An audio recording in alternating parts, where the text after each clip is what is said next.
आज हम लोग अभी करने जा रहे हैं rules and use of technology upgradation.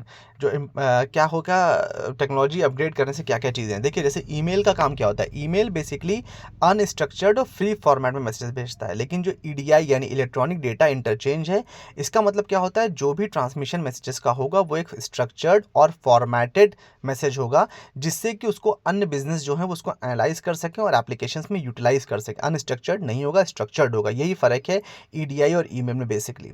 Electronic data interchange का मतलब क्या है, बैंक्स जो है वो ईडीआई को यूज़ करते हैं, जैसे कि Swift messages. Swift message internationally हम अभी प्रीवियस वीडियो में डिस्कस किया था। तो इलेक्ट्रॉनिक डेटा इंटरचेंज में सब स्विफ्ट मैसेज वगैरह को बैंक्स यूटिलाइज करते हैं।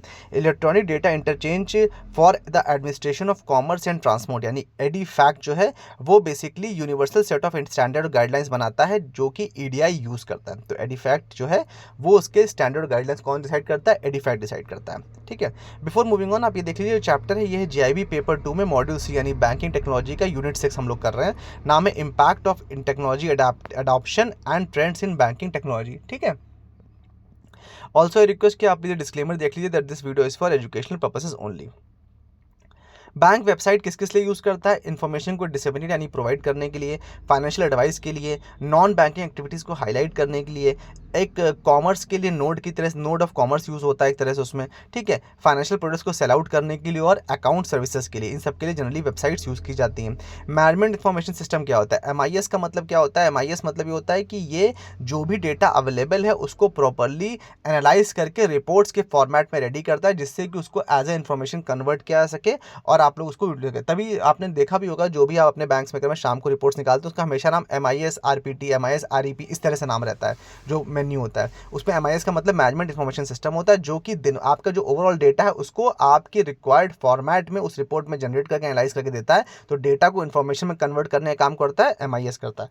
कंप्यूटर बेस्ड इन्फॉर्मेशन सिस्टम, जो प्रोसेस इन्फॉर्मेशन होती है वो काफ़ी एक्यूरेट होती है, जिसके थ्रू डिसीजन मेकिंग सिंपल हो जाती है। ठीक है, तो जो कंप्यूटर बेस्ड इन्फॉर्मेशन सिस्टम होता है उसका मतलब है जो भी इन्फॉर्मेशन को प्राप्त हुई है वो डिसीजन मेकिंग में हमें हेल्प कर रही है।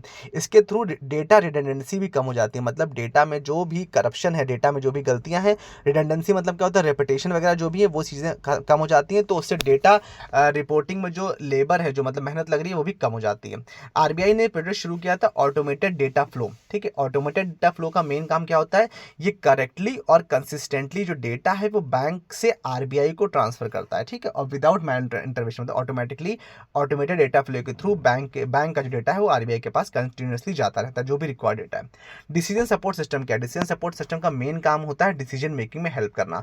फॉर एग्जाम्पल, ये एक ऐसा सॉफ्टवेयर समझ लो कि जैसे आपने ये माना गया कि सीआरआर और एसएलआर में कोई चेंज होना है, तो सीएलआर और एसएलआर में अगर कोई चेंज हो रहा है तो वो चेंज होने पर आपके ओवरऑल मैनेजमेंट में क्या डिफरेंस आएगा, क्या फ़र्क आएगा, आपके पास कितना पैसा एक्स्ट्रा बचेगा, उस पैसे को आप कहाँ यूटिलाइज कर सकते हो, कहाँ इन्वेस्ट कर सकते हो, और उस समय मार्केट में क्या कॉम्पिटिटिव रेट्स चल रहे हैं, उस हिसाब से आपको प्रोडक्ट्स की क्या रेटिंग रखनी चाहिए, क्या कितना प्राइस रखना चाहिए, ये सारा काम डीएसएस करता है। ठीक है, डिसीजन सपोर्ट सिस्टम।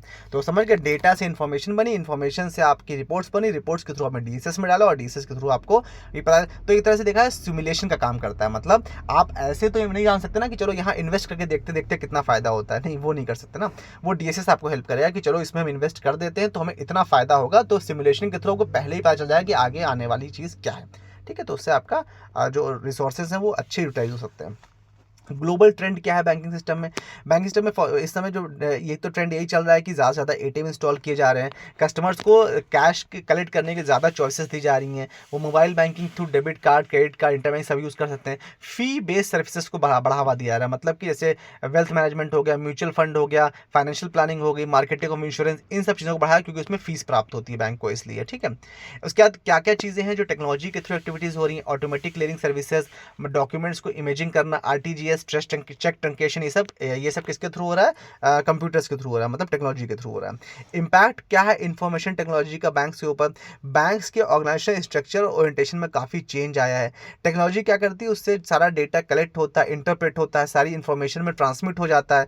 तो जो मिडिल मैनेजमेंट है उसकी रिक्वायरमेंट दिन पर दिन कम होती है भाई। अगर आप कस्टमर का डेटा डायरेक्टली कंप्यूटर के थ्रू कर सकते हैं तो आपको मिडिल मैन की आवश्यकता नहीं ना, जो उस डेटा को प्रोसेस करे, एक्सेल शीट से बनाए आपको दे, क्योंकि सब सिस्टम कर दे रहा है। इसलिए सर्विस क्वालिटी पे क्या इंपैक्ट आ रहा है, एक ईज प्रोग्राम है जो कि आईबीए इंडियन बैंक एसोसिएशन ने शुरू किया था। फुल फॉर्म है enhanced access and service excellence.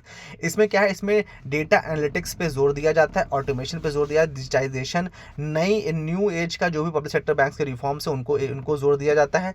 जून 2022 से ईज 5.0 वर्जन लॉन्च हो चुका है, जिसका मेन फोकस है स्मॉल बिजनेस और एग्रीकल्चर्स। ठीक है, ह्यूमन रिसोर्सेज पे क्या इम्पैक्ट है इसका?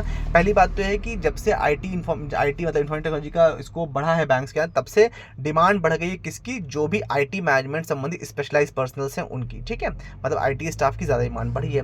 प्राइवेसी और कॉन्फिडेंशियलिटी का जो डेटा है उस पर क्या इम्पैक्ट आता है? जो डेटा है वो एक्यूरेट होना चाहिए, अप टू डेट होना चाहिए, और जो भी जब तक रिक्वायर्ड है तभी तक रखना, उसके बाद उसको डेटा को हटा देना। ओवरऑल ज़्यादा डेटा इकट्ठा करने की आवश्यकता नहीं है, जो यूटिलाइज नहीं हो रहा उसको हटाना। ठीक है, बैंक्स जो है वो अलग अलग प्रकार के सिक्योरिटी मेजर्स इंप्लीमेंट करते हैं, जैसे कि data encryption, data checksum, data leakage prevention, data monitoring, जो प्रिविलेज मॉनिटरिंग, जो आदि चीज़ें हैं, ये सब चीज़ें कस्टमर के डेटा को और उसकी प्राइवेसी को प्रोटेक्ट करने के लिए बनाई गई हैं। क्या क्या इमर्जिंग टेक्नोलॉजी ट्रेंड है बैंकिंग में? एक है क्या, एआई यानी आर्टिफिशियल इंटेलिजेंस। आपको पता है एआई तो हर जगह धूम मचाए हुए है। तो एआई के थ्रू क्या हो रहा है कि कस्टमर्स को पर्सनलाइज सर्विसेज उसकी नीड्स के हिसाब से दी जा सकती हैं। एआई को बैंक्स में यूज करके प्रेडिक्टिव एनालिसिस का इस्तेमाल किया जा रहा है। वॉइस रिकग्निशन, रिस्क मैनेजमेंट और फ्रॉड प्रिवेंशन, वेल्थ मैनेजमेंट, इन चीज़ों के लिए भी एआई का इस्तेमाल किया जा रहा है। फिर robotic process automation. Robotic process automation का मतलब है कि ऑटोमेटिंग जो रूटीन बिजनेस प्रैक्टिसेस है उनको चैटबॉट्स के द्वारा या रोबोट्स के द्वारा मैनेज किया जा रहा है। इसमें कस्टमर सर्विस और आईटी मैनेजमेंट काम बहुत है, क्योंकि रूटीन वर्क है सेम टू सेम करने, इसमें ह्यूमन इन्वॉल्वमेंट कम से कम चाहिए, तो रोबोटिक प्रोसेस ऑटोमेशन इस्तेमाल होता है। कुछ major advantage robotic process automation की है कि एक तो 24/7 काम कर सकता है ये बिना किसी थकावट के। इसमें टाइम और पैसा दोनों की बचत होती है, और जो भी कॉपी पेस्ट वाली मिस्टेक्स जो कि ह्यूमन एरर से हो जाती हैं वो इसमें बिल्कुल चली जाती हैं। क्यों? क्योंकि सब रोबोटिक तरीके से हो रहा है। आरपीए जो है वो बेसिकली बैंकिंग एक्टिविटीज में केवाईसी, कस्टमर को ऑनबोर्ड लाने और लोन ओरिजिनेशन आदि चीज़ों के लिए यूटिलाइज ज़्यादा होता है। फिर बात करते हैं चैटबॉट्स की। चैटबॉट्स वो सॉफ्टवेयर एप्लीकेशन होते हैं जो कि ह्यूमन स्पीच की तरह ही लिखते भी हैं, बोलते भी हैं। ठीक है, चैटबॉट के कुछ एग्जांपल जैसे एप्पल्स का सिरी हो गया, माइक्रोसॉफ्ट का कॉर्टाना हो गया, गूगल्स नाउ हो गया, ये सब चैटबॉट के कुछ एग्जांपल हैं। एक एसबीआई का इला है, वो भी चैटबॉट है। ठीक है, फिर 5G network. 5G network basically क्या इसका मेन कैरेक्टरिस्टिक क्या है? लो लेटेंसी है, हाई डेटा कैपेसिटी और रिलायबिलिटी भी ज़्यादा है। ठीक है, 5G जो है बेसिकली नेक्स्ट जनरेशन जो भी मोबाइल यूज़र है उनके लिए बहुत अच्छा है। फेशियल रिकग्निशन और आइडेंटिटी ऑथेंटिकेशन इसमें यूज होता है। वीडियो चैटबॉट्स का काम 5G के थ्रू हो सकता है। रिमोट ट्रबल शूटिंग हो सकती है, मतलब आपको मान लीजिए नॉर्थ ईस्ट में कोई ब्रांच है, वहाँ कुछ काम करना है और आप दिल्ली में आपकी टीम बैठी है आईटी की, वो सिर्फ और सिर्फ 5G नेटवर्क की हेल्प से ही, अगर दो जगह 5G नेटवर्क तो उसकी हेल्प से वो वहाँ बैठ कर ट्रबल शूट कर सकती है, उसके सिस्टम में जो भी कमी आ गई उसको सही कर सकती है। तो आपका इंफ्रास्ट्रक्चर आपको नॉर्थ ईस्ट में सेट करने की जरूरत नहीं, आप दिल्ली से ही काम कर सकते हो, मतलब कि आपके सस्ता पड़ेगा। ठीक है, रियल टाइम फ्रॉड डिटेक्शन वगैरह हो जाता है, जो भी कस्टमर प्रोफाइलिंग होती है वो इससे हो जाती है, किसके थ्रू? 5G नेटवर्क के थ्रू हेल्पफुल होता है। फिर बात करते हैं ब्लॉकचेन टेक्नोलॉजी की। ब्लॉकचेन क्या है? ये एक डिस्ट्रीब्यूटेड लेजर टेक्नोलॉजी होती है जो कि ट्रांजैक्शंस होते हैं उनको एज अ ब्लॉक्स अपने पास स्टोर रखता है, लिंक और सीक्वेंस के थ्रू में, क्रिप्टोग्राफी के थ्रू वो बताता है। ठीक है, जो बैंकिंग इंडस्ट्री है वो ब्लॉक टेक्नोलॉजी से बहुत ज़्यादा हेल्प होती है, क्योंकि इसमें फ्रॉड प्रिवेंशन हो जाएगा। भाई पैसा ए से बी से सी से डी से ई पे गया, ठीक है, तो अगर ब्लॉकचेन के थ्रू तो आपको पता है कि ए के बाद बी क्या है कि ये क्या सी गया, और सी कौन है या बी कौन है, ये पूरी आइडेंटिटी आपके पास रहेगी। तो ब्लॉकचेन का मतलब बेसिकली वही है कि डेटा, वो पैसा भले ही 100 बार इधर से उधर जाए, लेकिन आपको पता रहेगा कि वो नोट कहाँ से जनरेट हुआ, सबसे पहले किसने किसको दिया है। तो अगर नकली नोट वगैरह जो प्रॉब्लम है, जो फ्रॉड्स की प्रॉब्लम है, वो काफ़ी इससे कम हो जाएगी। डिजिटल करेंसी की बात करते हैं। क्रिप्टो करेंसीज जो हैं वो बेसिकली डिजिटल करेंसी एक तरह की, कुछ फेमस क्रिप्टो करेंसी जैसे बिटकॉइन, इथेरियम, लिटकॉइन, रिपल, ये सब फेमस हुए। आरबीआई ने अपना डिजिटल रूपी पहला लॉन्च किया है दिसंबर 1, 2022 से। ठीक है, डिजिटल करेंसी और क्रिप्टो करेंसी में क्या डिफरेंस है? डिजिटल करेंसी जो होता है सेंट्रलाइज्ड होती है, ग्रुप ऑफ पीपल इसको रेगुलेट करते हैं, और स्टेट जो होता है मतलब जो देश है वो इसके लिए रिस्पॉन्सिबल होता है। क्रिप्टो करेंसीज जो है डिसेंट्रलाइज्ड होती हैं, इनका जो रेगुलेशन होता है वो मेजॉरिटी ऑफ द कम्युनिटी के द्वारा किया जाता है, मतलब कोई सुपरवाइजरी अथॉरिटी नहीं होती है। जो डिजिटल करेंसी है उसमें यूजर जो है वो आइडेंटिफाइड रहता है, जो क्रिप्टो करेंसी है उसमें यूजर पार्शियली एनोनिमस रहता है, उसकी आइडेंटिटी प्रोटेक्ट रहती है। जो डिजिटल करेंसी है वो ट्रांसपेरेंट नहीं होती हैं, और इसमें वॉलेट ट्रांजैक्शंस जो है वो कॉन्फिडेंशियल होते हैं। लेकिन जो क्रिप्टो करेंसीज हैं वो ट्रांसपेरेंट होती है, हर को उसको देखता है किसने कितना पैसा कहाँ से लिया, क्या दिया, सब पब्लिक चेन में सब अवेलेबल रहता है। वर्चुअल रियलिटी, ऑगमेंटेड रियलिटी क्या है? ऑगमेंटेड रियलिटी एक इंटरैक्टिव एक्सपीरियंस है जो कि रियल वर्ल्ड इन्वायरमेंट जो है उसी से रिलेटेड जो ऑब्जेक्ट्स वगैरह हैं जो रियल वर्ल्ड में, उनको कंप्यूटर जनरेटेड इन्फॉर्मेशन के थ्रू थोड़ा इन्हांस कर देता है।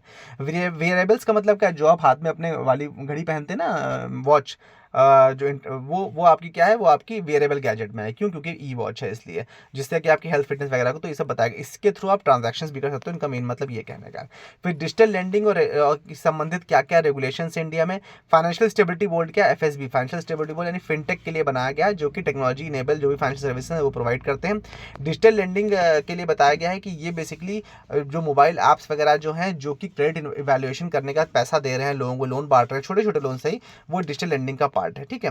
रिजर्व बैंक ऑफ इंडिया ने जो डिजिटल लैंडिंग मैटर्स उनको 3 ग्रुप में डिवाइड किया है। पहला वो लोग जो कि आरबीआई के द्वारा परमिशन प्राप्त कर चुके हैं और बिजनेस कर रहे हैं लैंडिंग का। दूसरे वो जिन्होंने जो लैंडिंग कर रहे हैं और अपनी मतलब जो भी उनकी ऑर्गेनाइजेशन है उससे, मतलब उनकी सुपरवाइजर अथॉरिटी है उससे उन्हें परमिशन ले रखी है, लेकिन आरबीआई के द्वारा नहीं है। ठीक है। जैसे फॉर एग्जांपल कोई इंश्योरेंस बांट रहा है ऑनलाइन थ्रू डिजिटल लैंडिंग में, तो उसने किससे परमिशन ले रखी है? उसने ले रखी है सपोज इडा से, तो उसमें आरबीआई का इन्वॉल्वमेंट नहीं है। और तीसरे वो हैं जिन्होंने कहीं से कोई परमिशन नहीं रखी लेकिन पैसा बांट रहे हैं, तो वो हैं तीसरे टाइप के लोग। ठीक है। रिजर्व बैंक ऑफ इंडिया ने कुछ मेजर गाइडलाइंस इशू करी हैं डिजिटल लैंडिंग संबंधित। पहली चीज़ ये है कि जो भी डिजिटल लैंडिंग में लोन डिसबर्स किए जाएंगे या रीपेमेंट किए जाएंगे, वो सब कुछ रेगुलेटेड एंटिटी और बोरोवर के बीच किए जाएंगे। मतलब डायरेक्टर जो डायरेक्टली जो लेंडर है उसको थ्रू नहीं किया जाएंगे। बोरोवर जिसने पैसा दिया है वो रेगुलेटेड एंटिटी को पैसा देगा और वहाँ से डिजिटल लैंडिंग में जो प्लेटफॉर्म है वहाँ पर पैसा जाएगा, जिससे कि किसी तरह का फ्रॉड ना हो और कोई गलती ना हो। ठीक है। किसी प्रकार की फीस या चार्ज अगर एलएसपी यानी लैंडिंग सर्विस प्रोवाइडर प्रोवाइड लेता है तो वो किसके थ्रू प्राप्त करेगा? रेगुलेटेड एंटिटी के थ्रू प्राप्त करेगा। डिजिटल जो बोरोवर है उसके थ्रू प्राप्त नहीं करेगा। बोरोवर को की फैक्ट स्टेटमेंट यानी उसके लोन के जो भी टर्म्स कंडीशंस है वो शॉर्ट में एक पेज में देने पड़े, जैसे KFS की फैक्ट स्टेटमेंट बोलते हैं। जो भी कॉस्ट होगी डिजिटल लोन संबंधित उस सबको पूरा APR यानी एनुअल परसेंटेज रेट के यहाँ पे डिसाइड किया जाए, कितना ब्याज एक्चुअली बोरोवर को देना है, वो APR के थ्रू बोरोवर को बताया जाएगा। और किसी भी क्रेडिट लिमिट को ऑटोमेटिकली बिना कंसेंट लिए, बिना कस्टमर कंसेंट के इंक्रीज नहीं किया जाएगा। इसमें एक कूलिंग ऑफ और लुकअप पीरियड भी है। मतलब अगर मान लीजिए आज किसी ने लोन लिया, उसे लगता है कि मुझे 30 दिन या 15 दिन का समय रहता है कि उतने में उसे लगता है कि मुझे लोन नहीं लेना है, तो वो जो उतने टाइम का APR है वो पैसा देकर उस लोन को बंद कर सकता है बिना किसी फाइन, बिना किसी पेनल्टी, बिना किसी प्री पेमेंट फाइन के। ठीक है। साथ ही साथ इसमें एक नोडल ग्रीवेंस रिड्रेसल ऑफिसर भी रहेगा हर एक LSP के लिए, जो कि अगर कोई कंप्लेंट करता है कोई बोरोवर कि मेरे साथ कुछ गलत हुआ है, तो वो उस कंप्लेंट को कौन डील करेगा? जो नोडल ग्रीवेंस रिड्रेसल ऑफिसर है। अगर 30 दिन के अंदर वो कंप्लेंट डील नहीं होती तो वो व्यक्ति जाकर के इंटीग्रेटेड ओम्बड्समैन स्कीम के अंतर्गत जाके भी कंप्लेंट कर सकता है। ठीक है। With this we have come to this chapter. I hope you like the session. Do like, share, subscribe. Thank you so much for your valuable time.